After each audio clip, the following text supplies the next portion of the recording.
There is breaking news in Bill Cosby's sexual assault. A Pennsylvania jury has convicted Bill Cosby of sexually assaulting Andrea Constand. The jury has found actor Bill Cosby guilty on all counts of sexual assault. Has been found guilty.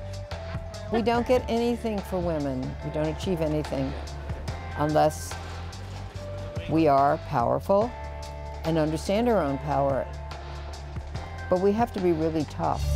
I want to show our viewers some dramatic video that we just got in a little while ago. Upon reading of the first guilty verdict, several of Cosby's alleged prior victims shrieked and shook with joy. You've got a guilty verdict now. What do you think? We have a tsunami, baby. I was so overwhelmed with emotion. I just want to hug them. I will go away when there's justice for my client.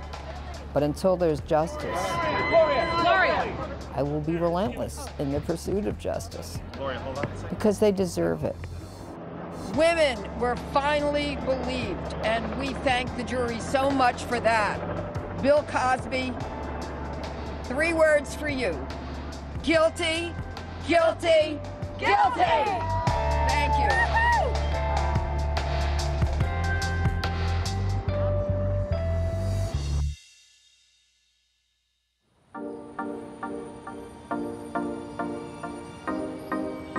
Let me see if I can get you an attorney to speak with you. Allred, Moroccan Gilbert. Hello.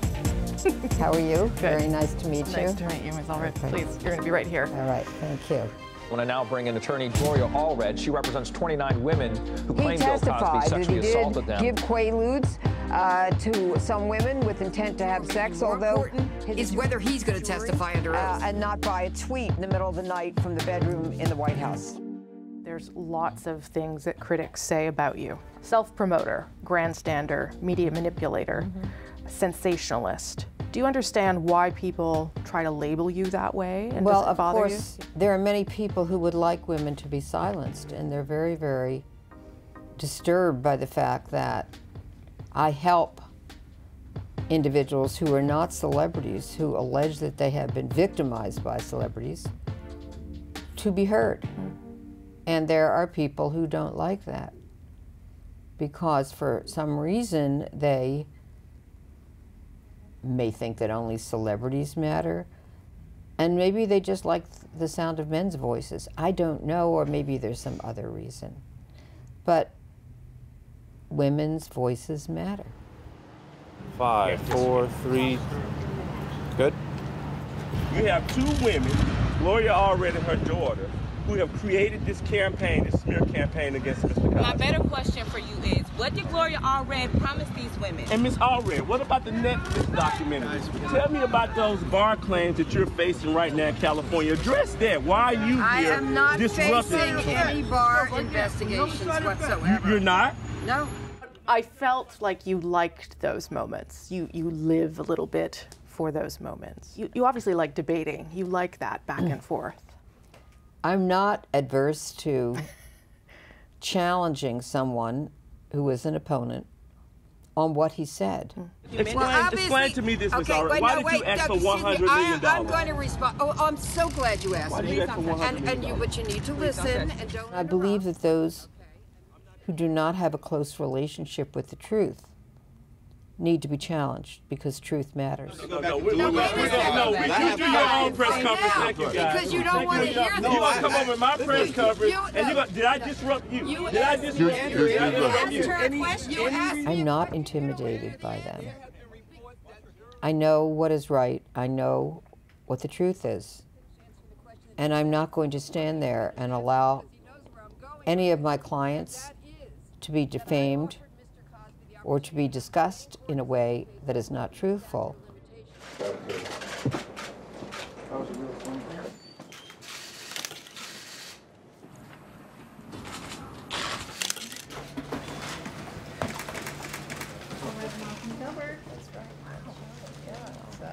It's so tiny. You cram a lot of people. I cram a lot of people in here. And you typically sit here at this end?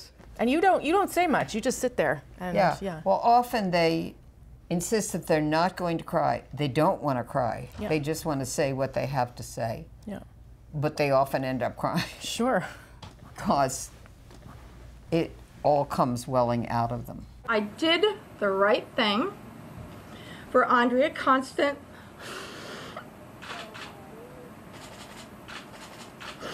and for myself.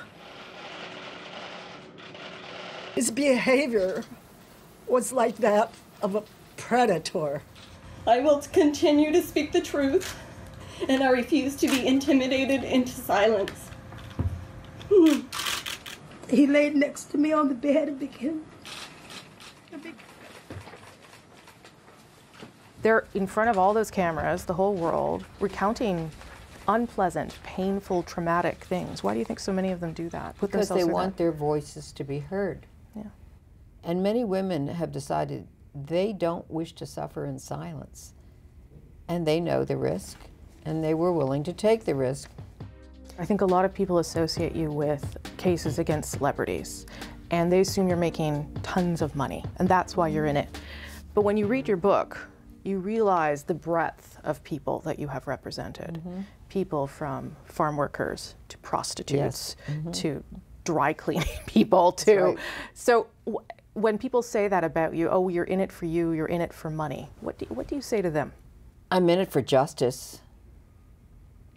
And I don't think that my clients should have to choose between principles and being compensated for the harm that they've suffered.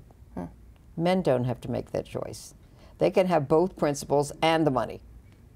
I don't have any apology to make for the fact that we are successful, that we've won hundreds of millions of dollars for victims, and we intend to continue on that path. I'm attorney Gloria Allred, and I'm here today to urge the public. Today I'm able to confirm that I will act as her attorney. Today we are here with yet another woman. Today I'm here with two of my clients. Thank you very much for coming today. Can you describe the event that happened when you went to Mexico, the thing that I guess must have changed you in some way? I met a doctor who asked me out on a date, and I agreed to go to dinner with him. And he said, well, first, if you don't mind, I need to stop at the hospital and see some patients, make sure they're doing okay. I said, fine, I'll go with you. And so we did. And then after that, he said, well, I have one more stop. I have some patients who are no longer in the hospital. They're in a hotel.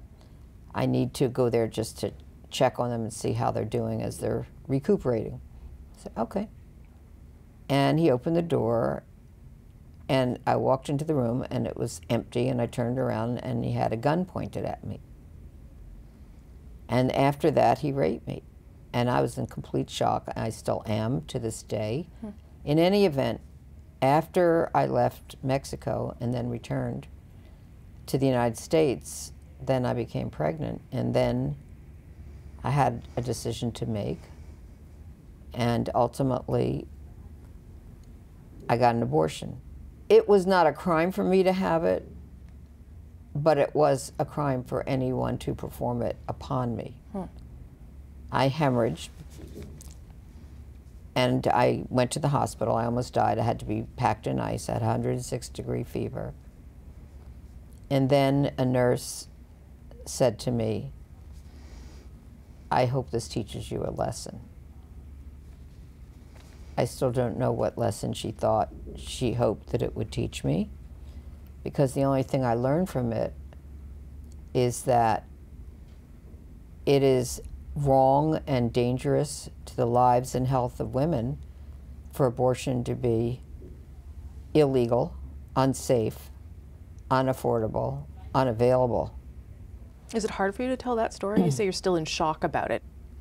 Many women feared talking about the fact they had an abortion. There was a stigma, but I felt that I needed to be truthful, and so I shared that, and that was it. Because a woman shouldn't have to be ashamed.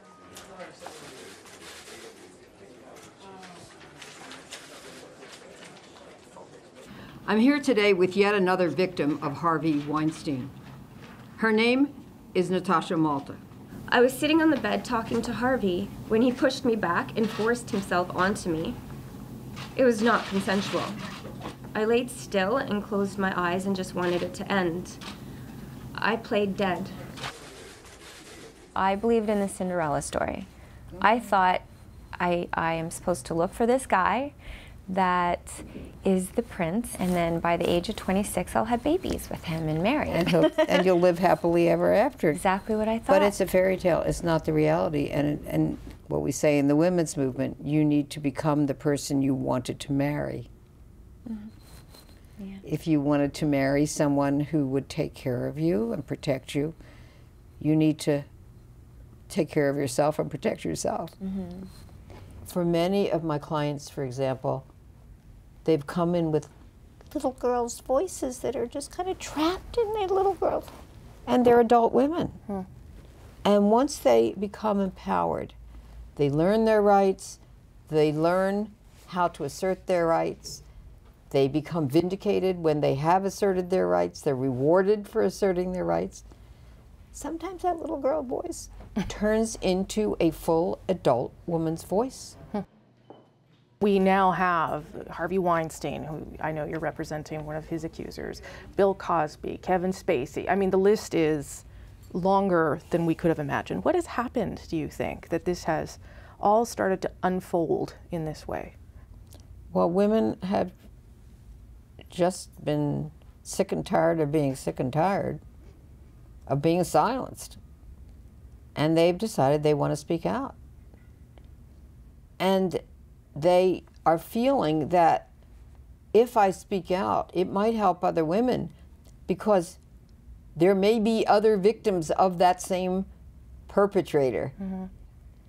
And accountability and wanting accountability from perpetrators of rape or sexual assault or sexual harassment is contagious. Is your work ever over? No.